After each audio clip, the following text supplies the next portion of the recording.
Hello guys and welcome to our channel. So આજના વિડીયોની અંદર આપણે જોઈશું ધોરણ 11 ગણિત. એની અંદર આપણે જોઈ રહ્યા હતા ચેપ્ટર નંબર 2 સંબંધ અને વિધેય. આજે આપણી પાસે છેલ્લા નંબરનું લેક્ચર નંબર 7 અને આજના વિડીયોની અંદર આપણે શીખવાના છીએ સ્વાધ્યાય 2.3 ના દરેકે દરેક દાખલા.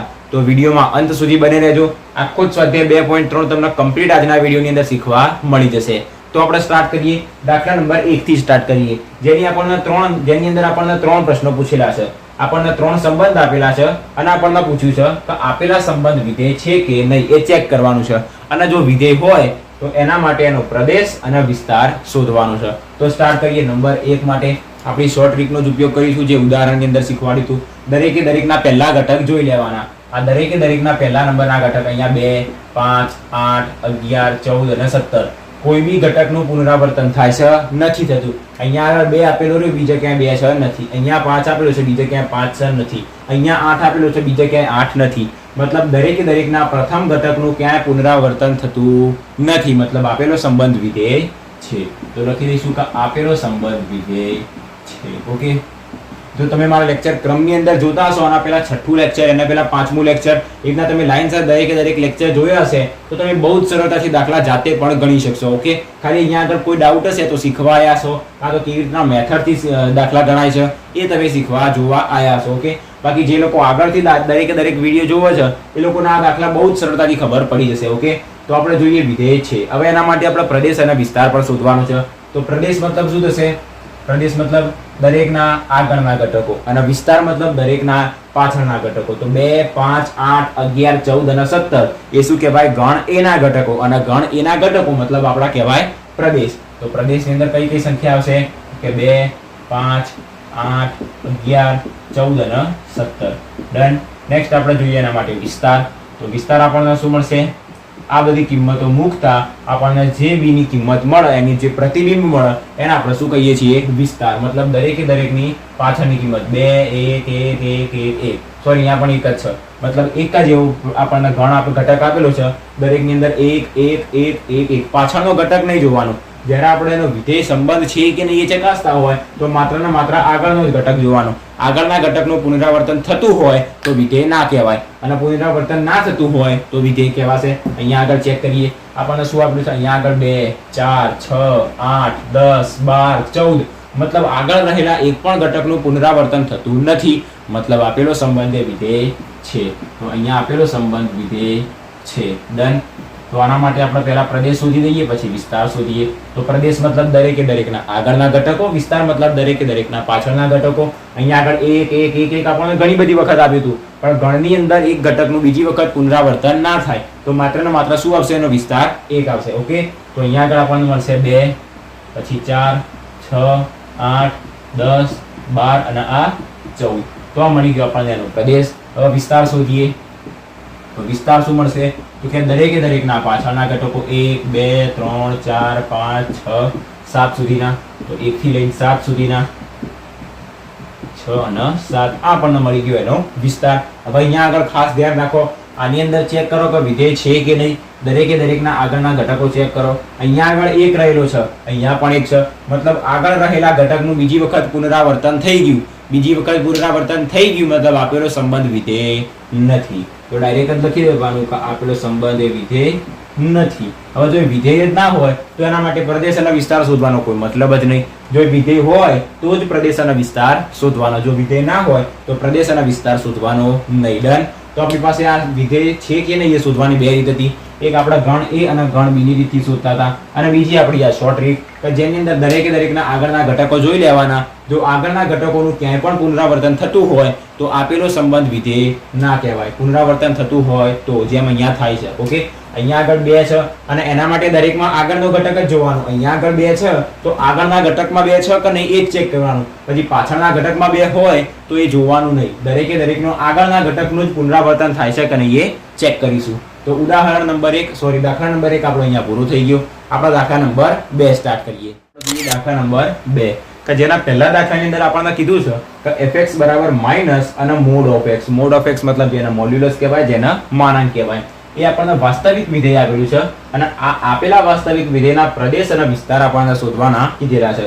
તો સૌપ્રથમ તો અહીંયા આગળ શું કહેવામાં આવ્યું છે એક આ ફંક્શન આપ્યું છે જેને આપણે અહીંયા આગળ લખી દઈએ કે અહીંયા આપણને ફંક્શન કયું આપેલું છે તો કે y બરાબર fx બરાબર આપણે fx ને શું કહીએ છીએ y કહીએ છીએ ઓકે અને y એ આપણો શું કહેવાય વિસ્તાર કહેવાય અને x આપણો કહેવાશે પ્રદેશ એના બરાબર આપણને આપવામાં આવ્યું છે માઈનસ મૂળમાં x હવે અહીંયા આગળ આપણને શું કીધેલું છે આ જે fx રહ્યો જે y રહ્યો જે વિધેય રહ્યું એ કેવું છે વાસ્તવિક વિધેય છે મતલબ અહીંયા આગળ જે fx આપેલું રહ્યું fx એ વાસ્તવિક વિધેય છે એવું કહેવાશે વાસ્તવિક વિધેય છે આપણે લખવું હોય કે y એ વાસ્તવિક વિધેય છે તો આપણે એવું પણ લખી શકાય વિધેય છે ઓકે આપણે એવું લખવું હોય કે y એ વાસ્તવિક વિધેય છે તો એમ પણ લખાય હવે જો એ વાસ્તવિક વિધેય હોય મતલબ એની દરેકે દરેક કિંમતો શેની અંદરથી આવતી હશે વાસ્તવિક સંખ્યામાંથી દરેકે દરેક કિંમતો મતલબ કઈ કિંમતો આ પહેલો ગણ હોય આ બીજો ગણ હોય તો પહેલા ગણના ઘટકો x હોય બીજા ગણના ઘટકો y હોય મતલબ અહીંયાથી આપણે જે કિંમતો લઈએ એ જે શેની અંદરથી લેવાની છે વાસ્તવિક સંખ્યામાંથી મતલબ x ની દરેકે દરેક કિંમત શેની અંદરથી હશે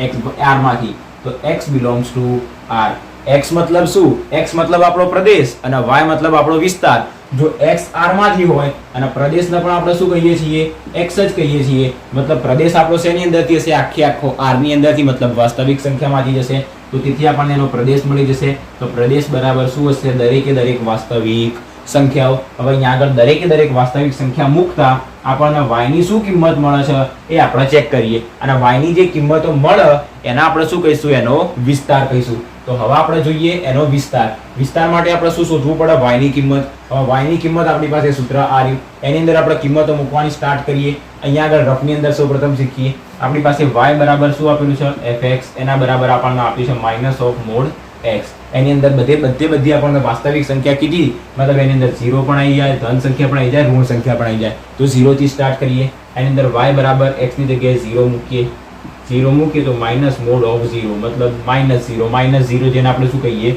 0 જ કહીએ મતલબ 0 મૂકતા આપણને 0 મળશે ધન સંખ્યા મૂકીએ y બરાબર f ઓફ 1 મૂકીએ તો માઇનસ એમના એમ રહેશે અને મોડની અંદર આવશે 1 મોડ મતલબ મોડ્યુલસ જેને આપણે માનાંક કહીએ એની અંદર કોઈ બી ઋણ સંખ્યા આવે તો એ ધન સંખ્યા થઈ જાય આના માનાંક વિધેયની અંદર આપણે શીખ્યા હતા કે તમે એની અંદર કોઈ પણ સંખ્યા મૂકો કોઈ પણ મતલબ 5 મૂકશો તો 5 આવશે -5 મૂકશો તો પણ એ ધન થઈને જ બહાર આવશે ઓકે કોઈ પણ સંખ્યા મૂકશો એની એ જ સંખ્યા મળશે પણ એની આપણને ધન સંખ્યા મળશે ધન હશે તો ધન જ મળશે ઋણ હશે તો પણ ધન થઈને મળશે ડન એની અંદર -1 મૂક્યું તો માઇનસ જો માનાંકની 12 છે આવી રીતના -1 મૂકશો તો આપણને 1 મળી જશે કારણ કે માનાંકની અંદર ઋણ ચિહ્ન હોય તો એ ધન થઈ જાય પણ અહીંયા આગળ માનાંકની 12 છે તો 1 નું શું રહેશે 1 જ રહેશે પણ આગળનું માઇનસ એના પાછું આવી જશે જોડે ચોંટી જશે તો -1 મળશે હવે y બરાબર 2 મૂકીએ તો f ઓફ 2 મૂકીશું તો આપણને શું મળશે માઇનસ મોડ ઓફ 2 તો માઇનસ અને માનાંકમાં 2 મતલબ 2 3 મૂકીએ તો y બરાબર f ઓફ 3 તો માઇનસ મોડમાં 3 તો આપણને 3 જ મળશે અને માઇનસ ચિહ્ન એની સાથે આવી મળી જશે હવે માઇનસ સંખ્યા મૂકીએ મતલબ બધી ઋણ સંખ્યા મૂકીએ અહીંયા સુધી કમ્પ્લીટ દેખાય છે ડન હવે આપણે y ની જગ્યાએ મૂકીએ -1 તો f ઓફ -1 બરાબર શું મળશે માઇનસ એમના એમ રહેશે અને માનાંકમાં -1 તો માઇનસ +1 થઈ જશે નહીં થાય શા માટે આ માઇનસના એમના એમ રાખીએ અને કોઈ બી સંખ્યા ઋણ હોય કે ધન હોય જો માનાંકની અંદર હોય તો એ ધન જ થઈ જશે મતલબ -1 માનાંકની અંદર હશે તો એ +1 થઈ જશે તો આ માઇનસ શેનું તો આ જે 12 માઇનસ આપણને આપેલું હતું એ રહ્યું ઓકે હવે આની અંદર 2 મૂકીએ f ઓફ -2 મૂકીએ તો આપણને શું મળશે માઇનસ અને મોડની અંદર -2 તો આ માઇનસ એમના એમ અને -2 તો +2 થઈ જશે મતલબ તમે અહીંયા આગળ જોયું કે તમે ધન સંખ્યા મૂકો કે ઋણ સંખ્યા મૂકો આપણને જવાબ શું મળે છે હંમેશા ઋણ જ મળે છે શા માટે કારણ કે આની અંદર તમે ધન મૂકશો કે ઋણ મૂકશો એ તો ધન જ થઈ જવાની છે અને એ જે ધન સંખ્યા આપણને જવાબ મળ્યો એની સાથે માઇનસ ચિહ્ન લગાવી દેવાનું છે મતલબ તમે 0 મૂકશો તો 0 મળશે ધન મૂકશો તો પણ ઋણ મળશે ઋણ મૂકશો તો પણ ઋણ મળશે મતલબ અહીંયા શું કહેવામાં આવે છે અહીંયા રહેલી કોઈ પણ કિંમત તમે મૂકશો જેને r કહીએ તો તમને એનો જવાબ શું મળશે દરેકે દરેક ઋણ સંખ્યા શું કીધું અહીંયા તમે -8 મૂકો +8 મૂકો તો પણ તમને એનો જવાબ શું મળશે માઇનસમાં જ મળશે મતલબ દરેકે દરેક કિંમતો y મતલબ આપણો વિસ્તાર જે અહીંયા આગળ આપણને મળે એ જે પ્રતિબિંબ મળે એ દરેકે દરેક કિંમત આપણને કેવી મળે છે ઋણ મળે છે મતલબ હજી તો આ -2 મળી આ -3 મળી -4 -8 -16 એમ -1000 -10000 મતલબ ઇન્ફાઇનાઇટ અનંત સુધી જઈ જશે ક્યાં સુધી અનંત સુધી જઈ જશે પણ અનંતમાં કઈ તરફ જઈ રહી છે માઇનસ તરફ જઈ રહી છે મતલબ આપણે મૂકીશું ઋણ તરફ અનંત જઈ રહી છે ઓકે અને બીજી એક આપણને એની કિંમત 0 પણ મળે છે તો 1 એની કિંમત મળશે 0. તો આ આપણો શું કહેવાશે? એનો વિસ્તાર. હજી કૌંસ કરવાનો બાકી, તો આ કૌંસ અહીંયા આગળ આપણે કરીશું ક્લોઝ ઇન્ટરવલ, મોટો કૌંસ કરીશું. શા માટે? કારણ કે 0 નો સમાવેશ કરવાનો હોય. પહેલા ચેપ્ટરમાં શીખ્યા હતા ઓપન ઇન્ટરવલ અને ક્લોઝ ઇન્ટરવલ. આવો ઇન્ટરવલ હોય મતલબ એની અંદર રહેલી દરેક સંખ્યાને આપણે ગણવાની. આવો ઇન્ટરવલ હોય મતલબ આપણે એની અંદર રહેલી સંખ્યાને નહીં ગણવાની. ફરી એક વખત સમજાવી દઉં. 1 થી 3 આપેલું હોય તો અહીંયા આગળ 1 થી 3 ની સંખ્યા કે જેની અંદર અહીંયા આગળ મોટો કૌંસ મતલબ 1 ગણવાનો, અહીંયા આગળ 3 ગણવાનો કે નહીં, તો 3 સાથે નાનો કૌંસ મતલબ 3 ગણવાનો નહીં. ઓકે, પહેલા ચેપ્ટરની અંદર આપણે શીખ્યા હતા. તો આના આવી રીતના દર્શાવાય. અનંત સુધી ક્યાં જઈ રહી છે એ આપણને ખબર નથી, પણ અનંત સુધી જઈ રહી છે. તો આ બાજુ આપણે નાનો કૌંસ કરીશું અને નાનામાં નાની સંખ્યા આપણને બીજી કઈ મળે છે? 0. જો આના આપણે ધનમાં દર્શાવી હોય મતલબ આ તો આપણો જવાબ થઈ ગયો. આનો આપણને વિસ્તાર કેવો મળશે? વિસ્તાર મળશે આપણને માઇનસ ઇન્ફાઇનાઇટ થી 0 સુધી. જ્યાં 0 નો સમાવેશ થશે તો એની સાથે મોટો કૌંસ આવશે. આપણો દાખલો અહીંયા આગળ પૂરો થઈ ગયો. બીજી એક વસ્તુ હું તમને સમજાવું છું ખાલી અલગથી, કે જો આ આપણને કેવી સંખ્યા મળી? 0 અને ઋણ તરફ જઈ રહી છે. જો ધન તરફ જઈ રહી હોય તો 0 અને ધન તરફ જઈ રહી હોય તો આપણે ઇન્ફાઇનાઇટ પાછળની તરફ લખવાનું. કારણ કે આ બાજુ ઋણ સંખ્યા આવે એના માટે અહીંયા માઇનસ સંખ્યા આ બાજુ લખી અને ધન સંખ્યા આ બાજુ આવે. તો એના આપણે કેવી રીતના લખી શકાય? આ રીતના. ક્યારે? કે જ્યારે કોઈ બી સંખ્યા ધન તરફ અનંત તરફ જઈ રહી હોય, ધન અનંત તરફ જઈ રહ્યું હોય. આ ઋણમાં અનંત તરફ જઈ રહી હતી એટલે અનંત આ બાજુ આવશે, 0 પેલી બાજુ, આમાં 0 આ બાજુ અને ઇન્ફાઇનાઇટ જમણી બાજુ. ઓકે, તો આપણો અહીંયા આગળ બીજા નંબરના દાખલાનો પહેલો ક્વેશ્ચન પૂરો થઈ ગયો. હવે આપણે આની અંદર એક બીજો દાખલો આપેલો છે, એના આપણે જોઈ લઈએ. દાખલા નંબર 2 નો બીજો દાખલો, જેની અંદર આપણને કહેવામાં આવ્યું છે એક ફંક્શન fx બરાબર વર્ગમૂળમાં 9 - x² એ વાસ્તવિક વિધેય હોય તો એને આપણને એક વાસ્તવિક વિધેય આપેલું છે અને એના આપણને શું શોધવાનું કીધું છે? તો કે પ્રદેશ અને વિસ્તાર શોધવાનો કીધેલો છે. હવે અહીંયા આગળ વર્ગમૂળ વાળી સંખ્યા આપેલી છે. આની અંદર આપણે ડાયરેક્ટલી ના કહી શકાય કે વાસ્તવિક સંખ્યામાંથી છે મતલબ x ની કિંમત શું હશે? બિલોંગ્સ ટુ r, મતલબ એ શું હશે? વાસ્તવિક સંખ્યા છે. શા માટે? કારણ કે વર્ગમૂળ વાળી સંખ્યા છે અને ફંક્શન વર્ગમૂળ વાળું હોય તો મેં તમને આના પહેલાના વિડીયોની અંદર કીધું હતું કે કોઈ પણ સંખ્યાનો જ્યારે આપણે વર્ગ કરીશું તો કેવું થશે? 0 અને એના કરતા મોટો થશે. કોઈ પણ સંખ્યાનો તમે વર્ગ કરો, 1 રહી, 2 રહી, 3 રહી, 0 રહી, -1, -2, કોઈ બીનો તમે વર્ગ કરો, -2 નો વર્ગ શું થશે? 4, -1 નો વર્ગ 1, 0 નો 0, 1 નો 1, 2 નો 4, 3 નો 9. મતલબ કોઈ બી સંખ્યાનો જે વર્ગ રહ્યો કાં તો 0 મળશે કાં તો 0 કરતા મોટો મળશે. મતલબ આપણી પાસે આ જે ફંક્શન રહ્યું અહીંયા આગળ આજે આપણી પાસે શું કહેવાય? વિધેય રહ્યું વર્ગમૂળમાં 9 - x², એનો આપણે વર્ગ કરીશું તો એ પણ શું છે? 0 અને એના કરતા મોટો. તો વર્ગમૂળમાં 9 - x² એનો વર્ગ મતલબ અહીંયા વર્ગ કરીએ તો વર્ગમૂળ અને વર્ગ બંને નીકળી જશે. તો શું વધશે? 9 - x² એ કેવું રહેશે? Greater than and equals to 0. હવે આના આપણે સોલ્વ કરવાનું અને આના ઉપરથી આપણે શું કરવી પડશે? x ની કિંમતો શોધવી પડશે. અહીંયા આગળ તમે x ની કિંમત માની લઈએ કે 3 મૂકી દેશો તો 3 નો વર્ગ મતલબ 9, તો 9 - 0 મતલબ વર્ગમૂળમાં આપણને 0 મળી જાય. પણ આપણને શું કરવું પડશે? સૌપ્રથમ એને સોલ્વ કરવું પડશે. હવે કોઈ બીનું કોઈ બીનો વર્ગ એ કેવો હશે? 0 અને એના કરતા મોટો હશે. અને આપણે સોલ્વ કરીએ 9 - x² મતલબ a + b, a - b મતલબ 3 - x અને 3 + x એ શું હશે? Greater than and equals to 0. પહેલા કૌંસ બરાબર 0 લઈએ અથવા બીજા કૌંસ બરાબર 0 લઈએ તો 3 - x શું થશે? Greater than equals to 0. અથવા બીજા નંબરની અંદર શું મળશે આપણી પાસે? 3 +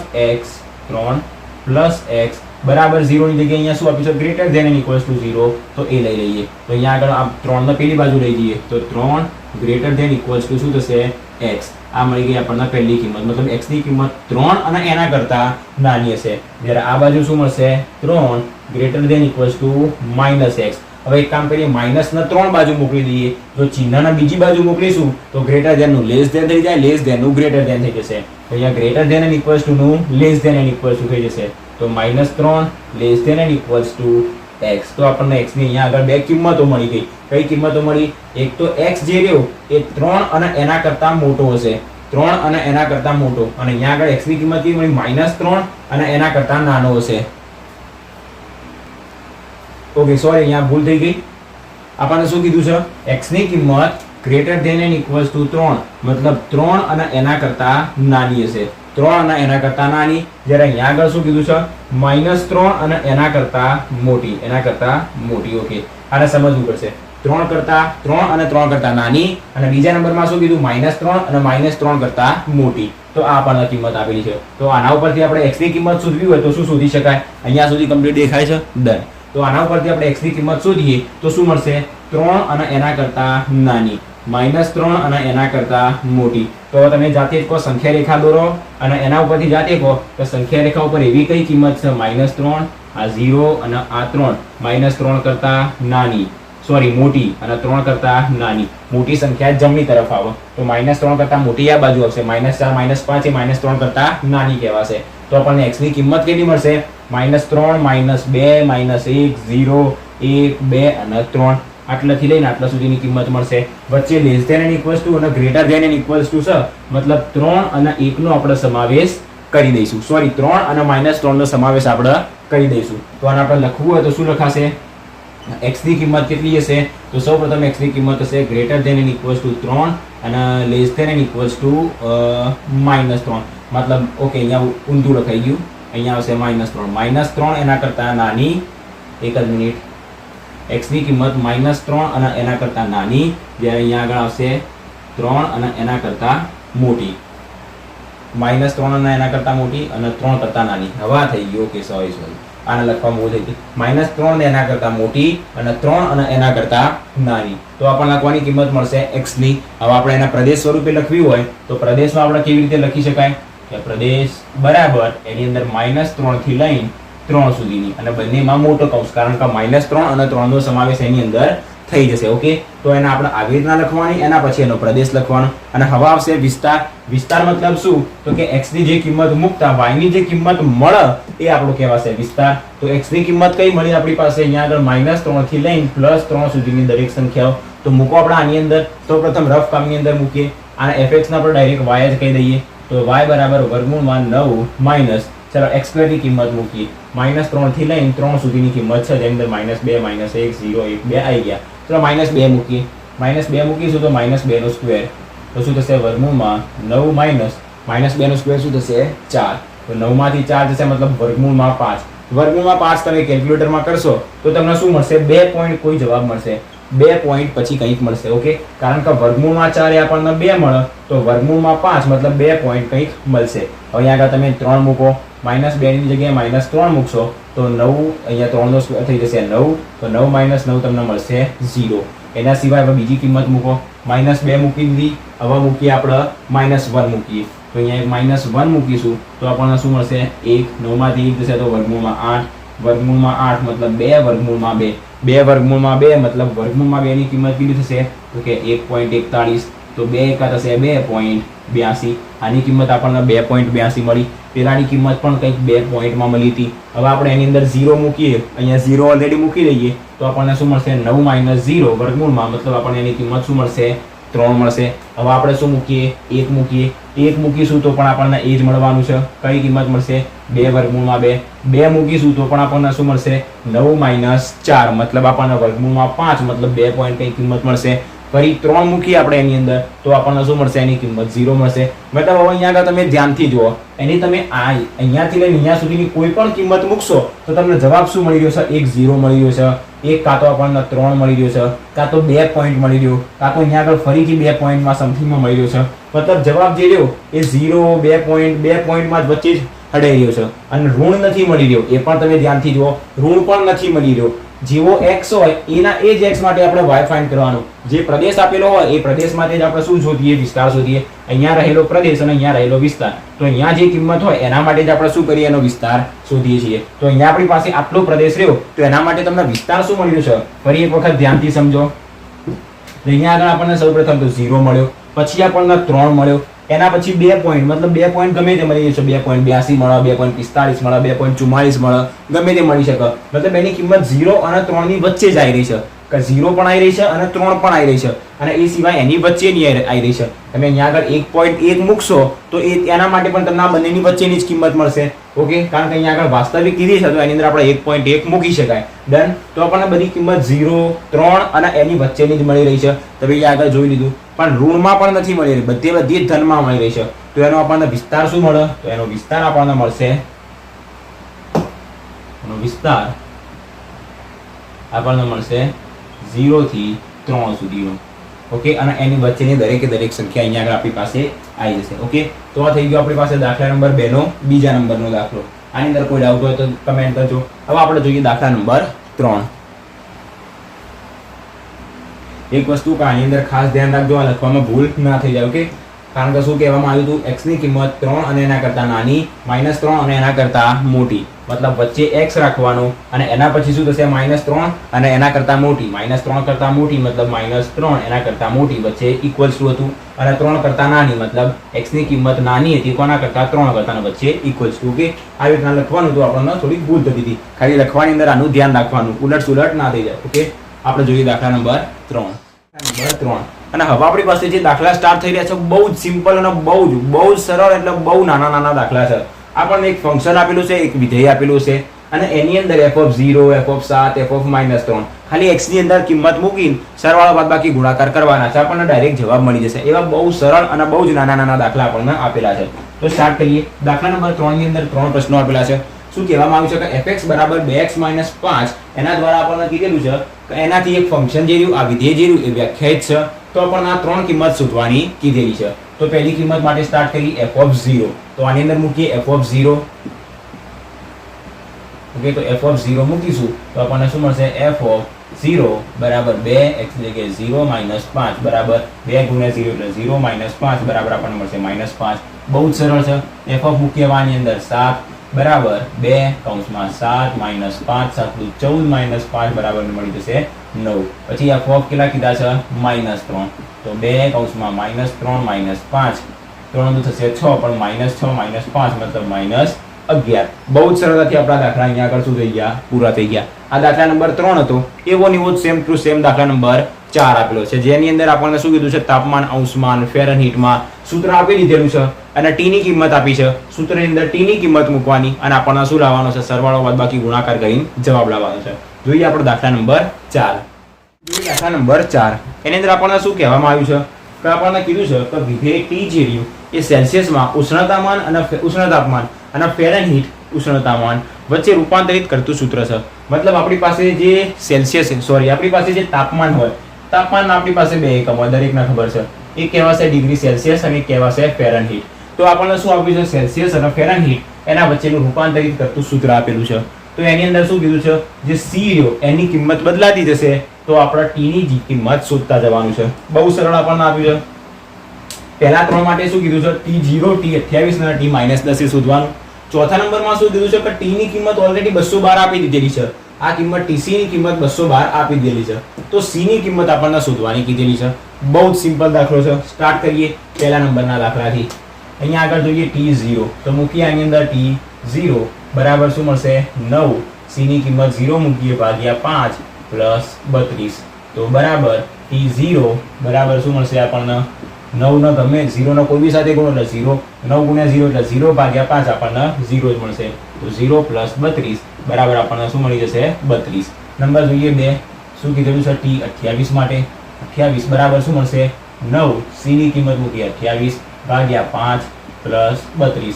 હવે કેલ્ક્યુલેટરનું કામ આવી જશે. દરેક લોકો કેલ્ક્યુલેટર લઈને આવજો. 28 × 9 કરીએ આપણે એની અંદર. 28 × 9 શું મળશે આપણને, 252. 252 ભાગ્યા 5 કરી દઈએ. 252 ભાગ્યા 5 આપણને મળશે 50.4. 50.4 એની અંદર આ પ્લસ કરીએ 32 નો, તો બરાબર આપણને શું મળી જશે, 80 82.4. 82.4. આના માટે કેલ્ક્યુલેટરની જરૂર નથી. ઓકે, તો આપણને મળી ગયો આનો જવાબ. આની અંદર આપણે શું કરી શકાય, આના અંદર ગુણી 5 ના લસા લેવો હોય તો 5 ના લસા પણ લઈ શકાય. કેલ્ક્યુલેટર હોય તો લસા લેવાની જરૂર જ નહીં. ડાયરેક્ટલી જે ગુણાકાર મળે એનો ભાગાકાર કરીને એની અંદર 32 એડ કરી દેવાના, આપણને ડાયરેક્ટ જવાબ મળી જશે. નંબર જોઈએ 3. આપણને આપ્યું છે c ની કિંમત -10, તો t(-10) બરાબર 9. c ની કિંમત -10 ભાગ્યા 5 અને પ્લસ 32. 5 દૂર થઈ જશે 10, માઇનસ ચિહ્ન છે તો અહીંયા આપણી પાસે પહેલા શું વધશે, આ માઇનસ અને 9 દૂર થશે 18 પ્લસ 32. 32 માંથી 18 ને બાદ કરવાના, કેટલા વધશે, 20. 12 ને 2 14 વધશે, તો આપણી પાસે વધશે 14. ચિહ્ન મોટી સંખ્યાનું પ્લસ 32. ઓકે, તો અહીંયા આગળ આપણને 3 દાખલા પૂરા થઈ ગયા. નંબર જોઈએ 4. અહીંયા સુધી કમ્પ્લીટ દેખાય છે. ઓકે, તો નંબર 4 ની અંદર આપણને શું કહેવામાં આવ્યું છે કે tc ની કિંમત ઓલરેડી 212 આપી દીધેલી છે. તો હવે આપણે જોઈએ નંબર 4. એની અંદર આપણને TC બરાબર 212 આપી દીધેલા છે. તો તેથી TC ની કિંમત મૂકીએ. તમે સૌપ્રથમ આનું આ સૂત્ર નીચે લખજો, એના પછી અહીંયા બધી કિંમતો મૂકજો. તો સૌપ્રથમ TC ની કિંમત 212, પછી 9C ભાગ્યા 5 પ્લસ 32 ને એમના એમ રાખીએ. તમે જે ગણતરી કરો એ આમ બધી ગણતરી નીચે કરજો. ઓકે, નીચે અહીંયા આગળ જગ્યા નથી એટલે હું બધી ગણતરી સાઈડમાં કરી રહ્યો છું. બાકી તમારે દરેકે દરેક ગણતરી આમ ઊભી કરવાની. ઓકે, તો અહીંયા આપણે શું કરીએ, સૌપ્રથમ 5 ના લસા લઈને 5 ને એ બાજુ મોકલી દઈએ. તો 212 એમના એમ રહેશે બરાબર 9C પ્લસ 32 ગુણ્યા 5 કેટલા થશે કરી દઈએ. 150 5 10 એટલે 160 થવા જોઈએ. 32 ગુણ્યા 5 કેટલા થશે 160. ઓકે, તો 160 અને નીચે આપણી પાસે આ 5 આવી ગયો લસા. હવે આ 5 ને કેમ મોકલી દઈએ, 212 જોડે મોકલી દઈએ. તો 212 ગુણ્યા 5 ડાયરેક્ટ જ કરી દઈએ. 212 ગુણ્યા 5 મળશે 1060. તો 1060 બરાબર 9C પ્લસ 160. 160 ના બાજુ ફેંકી દઈએ. તો 1060 માઇનસ 160 એટલે આપણને શું મળશે, એક જ મિનિટ, 1060 માઇનસ 160 આપણને મળશે 900. તો બરાબર મળી જશે. આ બંનેની બાદ બાકી ડાયરેક્ટ જ મળી જશે. 900 બરાબર 9C. તો 9C બરાબર 900 મતલબ C બરાબર 900 ભાગ્યા 9 મતલબ C બરાબર આપણને મળી જશે 100. ઓકે, અહીંયા સુધી કમ્પ્લીટ દેખાય છે. ડન. તો આપણને શું મળી ગયો, ચોથા નંબરનો જવાબ, કે જેની અંદર આપણને TC ની કિંમત આખી આપી હતી 212, તો ખાલી C ની કિંમત શોધવાની હતી જે આપણને મળી ગઈ 100. ઓકે, તો આપણો દાખલા નંબર 4 અહીંયા આગળ પૂરો થઈ ગયો. આવા દાખલા એક્ઝામમાં આવો તો બહુ જ ખુશ થઈ જવાનું. આના માટે કશું ભણવા કરવાની પણ જરૂર નહીં. આવા દાખલા તમને ડાયરેક્ટલી આવડતા હોય, કોક આપે તો પણ આપણને આવડી જાય એવા દાખલા છે. સૂત્ર આપ્યું છે, એની અંદર કિંમત મૂકવાની, સરવાળો બાદબાકી ગુણાકાર કરવાનો, ભાગાકાર હોય તો ભાગાકાર કરવાનો, ડાયરેક્ટ આપણને શું મળી જાય, એનો જવાબ મળી જાય. તો નેક્સ્ટ આપણે જોઈએ દાખલા નંબર 5. દાખલા નંબર 5 એની અંદર આપણને શું કહેવામાં આવ્યું છે કે આપેલ વિધેયનો વિસ્તાર શોધો. આપણને વિધેય કયું આપેલું છે, ફંક્શન કયું આપેલું છે, fx બરાબર 2 - 3x. વિધેય અને ફંક્શન બંને એક જ કહેવાય. વિધેયના જ અંગ્રેજીમાં શું કહેવાય, ફંક્શન. ઓકે, તો આપણને કયું ફંક્શન આપ્યું છે, fx બરાબર 2 - 3x, જ્યાં x એ વાસ્તવિક સંખ્યા r માંથી હશે અને x ની કિંમત 0 કરતા મોટી હશે.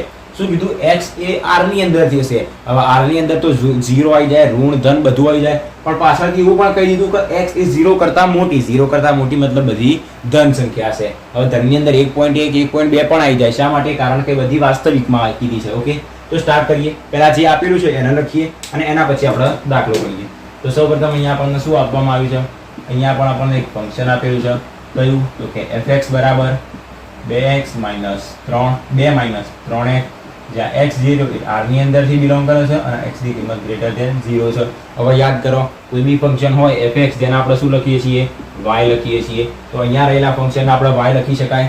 તેથી y બરાબર આપણે શું લખી શકાય, 2 - 3x. 2 - 3x. ઓકે, તો આપણે શું લખ્યું, ફંક્શન y ની અંદર લખ્યું. હવે આપણને શું કરવાનું કીધેલું છે, એનો વિસ્તાર શોધવાનો.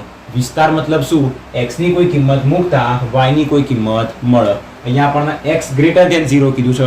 તો આપણે એક કામ કરીએ, આખા સમીકરણમાંથી x ના કરતા બનાવી દઈએ. તો આની અંદરથી x ના કરતા બનાવીએ તો શું મળશે, y - 2. એક કામ કરીએ, 3x ના બાજુ લઈ જઈએ. તો તેથી 3x બરાબર શું મળશે, 2 - y. તેથી x બરાબર શું મળશે, 2y ભાગ્યા 3. આપણને કોની કિંમત મળી ગઈ, x ની કિંમત મળી ગઈ. હવે આપણને શું કીધું છે સમીકરણની અંદર, કે x ગ્રેટર ધેન 0 છે. હવે x ની કિંમત આપણને શું મળી, 2y 2 - y ભાગ્યા 3. જો x એ 0 કરતા મોટો હોય તો આ પણ શું આપણી પાસે x જ છે. બરાબરની ડાબી સાઈડ ને જમણી સાઈડ x બરાબર 2 - y ભાગ્યા 3. તો આ પણ શું કહેવાય, x. હવે અહીંયા શું કીધું, x એ ગ્રેટર ધેન 0, મતલબ આ x કેવો છે, ગ્રેટર ધેન 0. જો આ 0 કરતા મોટો હોય તો આપણે શું કરીએ, આની અંદરથી y ના કરતા બનાવીએ. તો 2 - y ગ્રેટર ધેન 3 એ 0 સાથે ગુણાશે તો 0 થઈ જશે.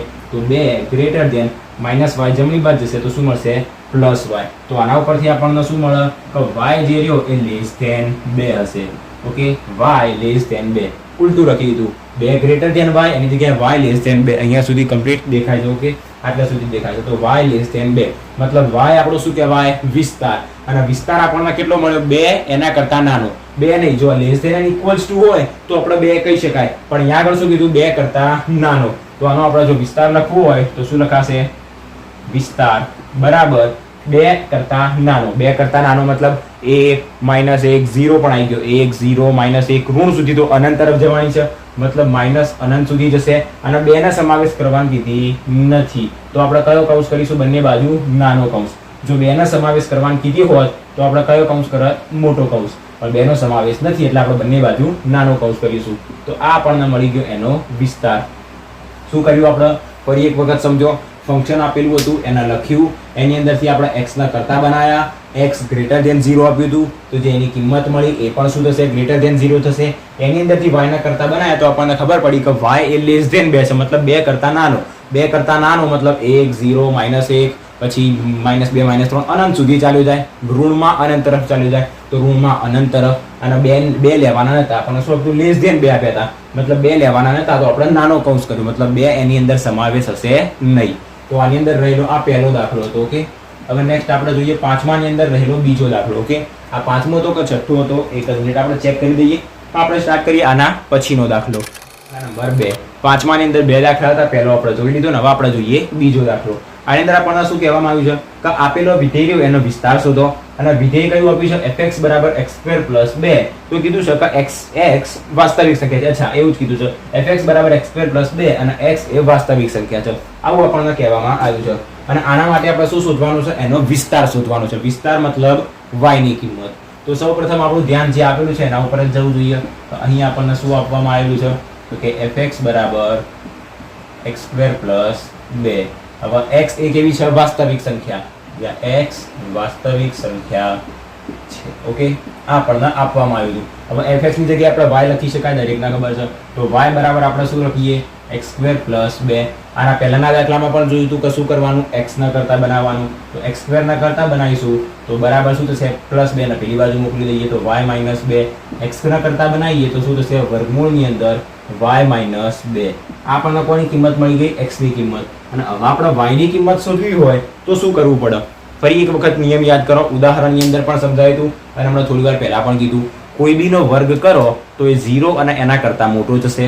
તો આપણે એક કામ કરીએ, આ y - 2 રહ્યું વર્ગમૂળમાં એનો આપણે વર્ગ કરી દઈએ તો એ કેવો હશે 0 અને એના કરતા મોટો. મતલબ વર્ગમૂળમાં y - 2 નો આપણે વર્ગ કરીશું તો એ 0 અને એના કરતા મોટો જશે. તો અહીંયાથી વર્ગમૂળ અને વર્ગ બંને શું થઈ જશે નીકળી જશે.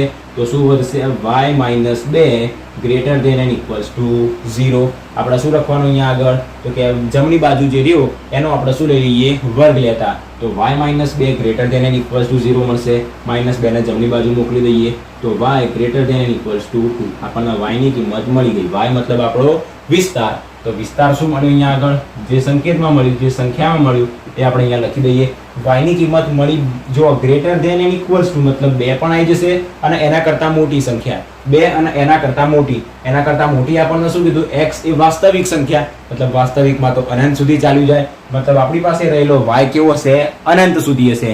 ધન તરફ કે ઋણ તરફ અનંત તો કે 2 અને એના કરતા મોટી તો 2 એના કરતા મોટી 3 4 5 6 ધન જ આવે બધી તો ધન અનંત તરફ જશે અને એની અંદર 2 નો સમાવેશ કરવાનો છે. તો આપણી પાસે શું હશે પહેલી તો 2 અને અનંત તરફ ધન તરફ મતલબ પ્લસ. ઓકે, જે બે પ્લસ લખવાની જરૂર નથી. તો 2 એનો સમાવેશ કરવાનો અને અનંતની અંદર આ અનંત તરફ એના સાથે આવશે નાનો કૌંસ. કારણ કે અનંત સુધી ક્યાં સુધી જાય આપણને ખબર ના હોય અને 2 નો સમાવેશ કરવાનો તો આપણી પાસે એના ક્લોઝ ઇન્ટરવલ કર્યો, મોટો કૌંસ કર્યો. ઓકે, તો આપણને એનો વિસ્તાર મળી ગયો. આ થઈ ગયો આપણી પાસે જવાબ. હવે આપણે નેક્સ્ટ જોઈએ દાખલા નંબર 6. દાખલા નંબર 5 ની અંદર છેલ્લો દાખલો વધ્યો છે ત્રીજા નંબરનો. ઓકે, દાખલા નંબર 6 આપેલો જ નથી, 5 સુધીના જ દાખલા છે. ખબર જ ના પડી, સ્વાધ્યાય પૂરો થઈ ગયો. ઓકે, પાંચમાની અંદર આપણને 3 દાખલા આપેલા છે, 2 આપણે જોઈ લીધા, ત્રીજો જોઈએ. આપણને શું કહેવામાં આવ્યું છે કે વિસ્તાર શોધવાનો છે. વિધેયના વિસ્તાર શોધો. આપણને જે વિધેય આપેલું એનો વિસ્તાર શોધવાનો છે. જે વિધેય કયું આપેલું છે આપણને મેન કામ આપણું આના ઉપર જ જવું જોઈએ. fx = x, જ્યાં x એ વાસ્તવિક સંખ્યા છે. તો જે આપેલું હોય પહેલા તો એ આગળ લખી દેવાનું. તો અહીં આપણને fx બરાબર શું આપેલું છે x આપેલું છે, જ્યાં x એ વાસ્તવિક સંખ્યા છે. ઓકે, x એ વાસ્તવિક સંખ્યા છે. તમને આના જોઈને કંઈ યાદ આવે છે? આ એક વિધેય આપેલું છે fx = x, જે મૂકીશું એ જ મળશે, જે મૂકીશું એ જ મળશે, તદેવ વિધેય. ઓકે, જેની લેક્ચર નંબર 5 જોયું હશે એને બહુ સરળતાથી યાદ હશે. તો 5મા લેક્ચરની અંદર આપણે વિધેય અને વિધેયના પ્રકાર વિશે જોયું હતું, જેની અંદરથી પહેલું જ વિધેય હતું તદેવ વિધેય. શું નામ હતું એનું? તદેવ વિધેય. તદેવ વિધેય મતલબ શું તો કે fx = x, જેને આપણે y બરાબર પણ કહેતા હતા. x ની કિંમત 2 મૂકશો તો y ની કિંમત 2 જ મળશે. 0 મૂકશો તો 0 મળશે, -4 મૂકશો તો -4 મળશે, 1000 મૂકશો તો 1000 મૂકશો 1000 મળશે, લાખ મૂકશો તો લાખ મળશે, ધનમાં મૂકશો તો ધનમાં મળશે, ઋણમાં મૂકશો તો ઋણમાં મળશે. આપણે જોયું હતું તદે વિધેયની અંદર જે મૂકશો એ જ આપણને મળશે. તો એની અંદર આપણે ડાયરેક્ટ જ જોયું હતું કે તદે વિધેયનો પ્રદેશ કયો હતો. તદે વિધેયનો પ્રદેશ તો કે આખો R. એનો વિસ્તાર શું હતો તો કે આખો R. તો અહીંયા આગળ આપણને એ જ આપેલું છે, એક વિધેય આપેલું છે જે તદેવ વિધેય છે અને એના માટે આપણને વિસ્તાર શોધવાનો કીધો. એ તો આપણને ડાયરેક્ટ જ યાદ છે કે એનો તદેવ વિધેયનો વિસ્તાર કેવો હોય, R હોય. તો લખી દેવાનું કે અહીં આપેલ વિધેય કયું વિધેય છે, તદેવ વિધેય છે, તદેવ વિધેય છે. તો તેથી એનો વિસ્તાર શું થશે, આખો R. તો તેથી એનો વિસ્તાર આપણને મળશે દરેકે દરેક વાસ્તવિક સંખ્યા આખો R. ઓકે, તો આપણો દાખલા નંબર 5 પૂરો થઈ ગયો. આપણો સ્વાધ્યાય પણ પૂરો થઈ ગયો. 5 જ દાખલા આપ્યા હતા, મને પણ નથી ખબર કેટલા દાખલા છે. આપણે 5 ની અંદર 3 દાખલા પૂરા કરી દીધા. ટોટલ આની અંદર કેટલા દાખલા હતા, દાખલા નંબર 5 ખરી પણ એમ 5 ની અંદર આપણને 3 દાખલા આપેલા હતા, 1 ની અંદર 3 આપેલા હતા, એમ કરીને ટોટલ આપણને આની અંદર 15 દાખલા આપેલા હતા. તો આ સ્વાધ્યાયની અંદર રહેલા 15 દાખલાના આપણે 15 પ્રશ્નોના શું કર્યા, કમ્પ્લીટ સોલ્વ કર્યા. આની અંદર જો તમારો કોઈ પણ ડાઉટ હોય તો બિંદાસ કમેન્ટ કરજો, આપણે તરત જ એનું સોલ્યુશન જોઈ લઈશું. ડન. આજના વિડીયોમાં અહીંયા સુધી આપણો સ્વાધ્યાય 2.3 પૂરો થઈ ગયો. આગળ આપણી પાસે બીજા ઘણા ઉદાહરણ, ઘણા સ્વાધ્યાય આપેલા છે, પણ એ પ્રક્રિયાવાળા જે રહ્યા એ આપણા માટે એટલા બધા ઇમ્પોર્ટન્ટ નથી. પ્રેક્ટિસ કરવા માટે આપણે ગણી શકાય. અત્યાર સુધી આપણે જેટલી બધી વસ્તુ શીખ્યા એનો ને એનો જ ઉપયોગ આપણે એની અંદર કરવાનો છે. તો એ દાખલા તમે જાતે પણ ગણી શકો. જો એની અંદર તમને કોઈ પ્રોબ્લેમ હોય તો તમે કમેન્ટ કરજો કે મને 3જા નંબરનો દાખલો નથી ફાવતો, તો હું 3જા નંબરના દાખલાનો વિડીયો બનાવીને મૂકી દઈશ કે જેથી તમને બહુ સરળતાથી આઈડિયા આવી જાય કે દાખલા કેવી રીતના કરવા. ઓકે, તો લેક્ચર નંબર 7 આપણું અહીંયા પૂરું થઈ જશે. આજના વિડીયોની અંદર 2.3 સાથે આપણું ચેપ્ટર નંબર 2 સંબંધ અને વિધેય અહીંયા આગળ પૂરું થઈ ગયું. આના નેક્સ્ટ વિડીયોથી આપણે નેક્સ્ટ 3જા નંબરનું ચેપ્ટર સ્ટાર્ટ કરીશું. જો આની અંદર આખા ચેપ્ટરમાં ક્યાંય પણ કોઈ દાખલામાં, કોઈ થિયરીમાં, કોઈ પ્રશ્નમાં કોઈ પણ ડાઉટ હોય, કોઈ પણ પ્રોબ્લેમ હોય તો બિંદાસ કમેન્ટ કરી દેજો, એનું આપણે સોલ્યુશન નીકાળી દઈશું. ઓકે, બાકી વિડીયો ગમ્યો હોય તો વિડીયોને લાઈક, શેર અને ચેનલને સબસ્ક્રાઇબ કરવાનું ના ભૂલતા. ચેનલને સબસ્ક્રાઇબ કર્યા પછી બાજુમાં ઘંટડી દેખાતી હશે, એના ઉપર પણ ક્લિક કરીને ઓલ બટન ઉપર ક્લિક કરી દેજો, જેથી જેટલા પણ નવા વિડીયો આવી જાય તમને એની નોટિફિકેશન મળી જાય કે ભાઈ નવો વિડીયો આવી ગયો, ચલો આપણે ભણી લઈએ, ચલો આપણે શીખી લઈએ. ડન. તો આપણું બીજું ચેપ્ટર અહીંયા આગળ પૂરું થઈ ગયું. વિડીયોને લાઈક, શેર અને ચેનલને સબસ્ક્રાઇબ કરવાનું ના ભૂલતા. Thanks for watching guys.